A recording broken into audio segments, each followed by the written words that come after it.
اعوذ باللہ من الشیطان الرجیم بسم اللہ الرحمن الرحیم۔ السلام علیکم محترم ناظرین، آج ہم بات کریں گے کرسمس کے حوالے سے۔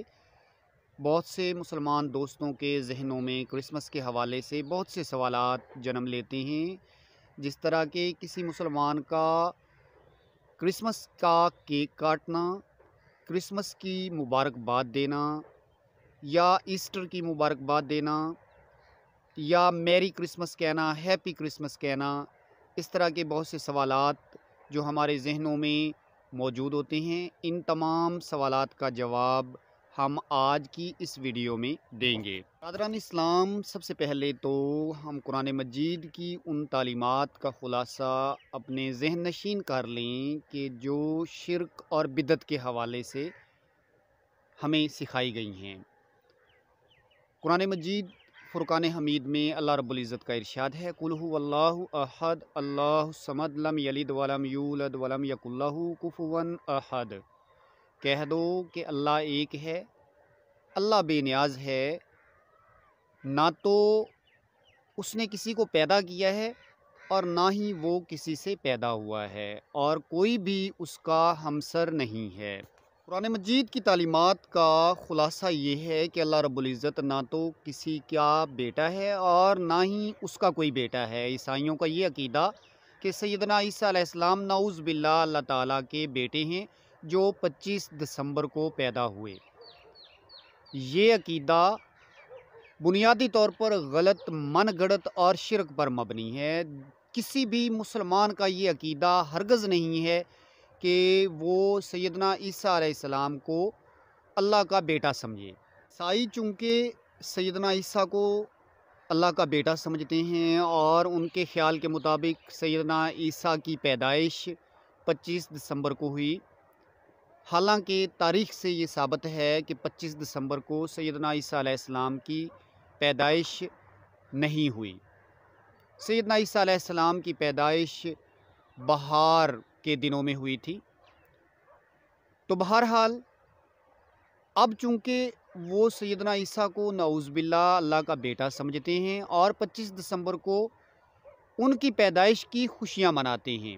دوسرے لفظوں میں ہم تھوڑی جرأت کے ساتھ یہ کہہ سکتے ہیں کہ عیسائیوں نے 25 دسمبر کو جو کرسمس منانے کا تصور پیش کیا ہے وہ یہ ہے کہ اللہ کے ہاں بیٹا پیدا ہوا ہے اور اس کی پیدائش پر 25 دسمبر کو عید منانا جائز ہے۔ اب بنیادی مسئلہ یہی ہے کہ اگر عیسائی اپنے اس من گھڑت اور شرک پر مبنی عقیدے کو نہیں چھوڑتے اور وہ یہ سمجھتے ہیں کہ حضرت عیسیٰ علیہ السلام اللہ کے بیٹے تھے نعوذ باللہ، تو پھر کسی بھی صورت میں کسی بھی مسلمان کا اس جشن کا کسی بھی طرح حصہ بننا وہ ناجائز اور حرام ہے۔ ہاں، البتہ اگر عیسائی یہ سمجھ لیں کہ حضرت عیسیٰ علیہ السلام اللہ کے نبی تھے، وہ اللہ کے بیٹے نہیں تھے، اپنے اس شرک سے باز آ جائیں اور پھر سیدنا عیسیٰ علیہ السلام کی پیدائش کے دن خوشیاں منانا شروع کر دیں، تو پھر مسلمان بھی اس خوشی میں شامل ہو سکتے ہیں۔ اگر عیسائی اپنے عقیدے پر، اس غلط عقیدے پر ڈٹے ہوئے ہیں، تو پھر کسی بھی صورت مسلمانوں کے لیے یہ جائز نہیں ہے کہ وہ 25 دسمبر کو ہیپی کرسمس کہیں، میری کرسمس کہیں یا کیک کاٹیں یا پھر ان کی تقاریب میں شامل ہوں۔ مسلمانوں کا کہنا یہ ہے کہ اللہ والوں کے جنم کا دن منانا اور اسی طرح حضرت عیسیٰ علیہ السلام کی پیدائش یا میلاد منانا وہ جائز ہے۔ تو بنیادی تصور کو، بنیادی مقصد کو اور بنیادی نیت کو سمجھنا بہت ضروری ہے۔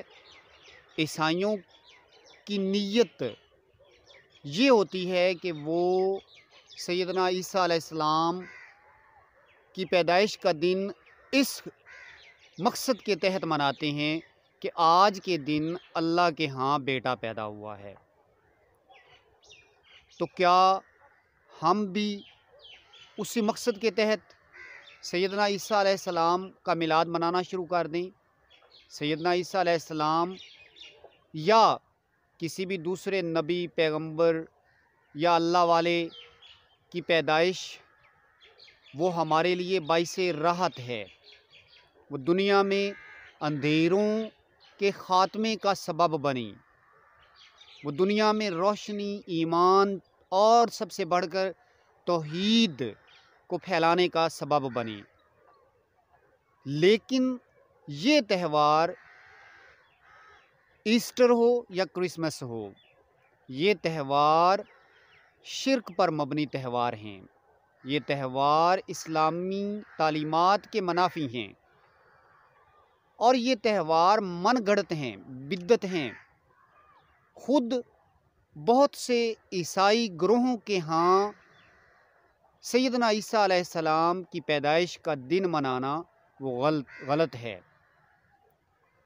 بہت سے عیسائی گروہ اب بھی سیدنا عیسیٰ علیہ السلام کی پیدائش کے دن کو نہیں مناتے۔ آرتھوڈاکس کے نزدیک آج بھی شدت کے ساتھ کرسمس کی مخالفت کی جاتی ہے۔ اس طرح کرسمس کی تاریخ کے حوالے سے بھی بہت سی روایات ہمارے سامنے موجود ہیں، اور کوئی بھی حوالہ ایسا نہیں ہے کہ جس کے ذریعے یہ ثابت ہو کہ 25 دسمبر ہی سیدنا عیسیٰ علیہ السلام کی پیدائش کا دن ہے۔ بائبل میں یا کسی بھی مذہبی کتاب میں 25 دسمبر سیدنا عیسیٰ علیہ السلام کی پیدائش کا دن نہیں قرار دیا گیا۔ اسی طرح آپ کی پیدائش پر خوشیاں منانے کا تصور بھی 4 صدیاں بعد شروع ہوا۔ خود یورپ، امریکہ اور دوسرے بہت سے ممالک میں کرسمس منانے کے حوالے سے اتار چڑھاؤ آتا رہا۔ امریکہ میں کرسمس کا تہوار 18ویں صدی میں شروع ہوا۔ 17ویں صدی عیسوی میں یورپ، برطانیہ میں کرسمس منانے پر پابندی عائد رہی، اور بہت سے لوگوں کا ماننا ہے کہ کرسمس جو ہے وہ دیکھا دیکھی منائی جاتی ہے۔ یورپ اور اسکینڈینیوین کنٹریز میں سردیوں کا موسم انتہائی شدت اختیار کر جاتا ہے۔ وہاں پر سیٹرن گاڈ اور نعوذ باللہ دوسرے خداؤں کو خوش کرنے کے لیے لوگ صدیوں سے، حتیٰ کہ حضرت عیسیٰ علیہ السلام کی پیدائش سے پہلے وہ 21 دسمبر سے 30 دسمبر تک کے ایام کو مختلف خداؤں کے سامنے صدقہ و خیرات کرنے اور قربانیاں دینے کے لیے مناتے تھے، تاکہ سردیوں کی شدت میں کمی ہو سکے۔ تو اس تہوار کی دیکھا دیکھی کرسمس کا تہوار بھی منایا جانے لگا۔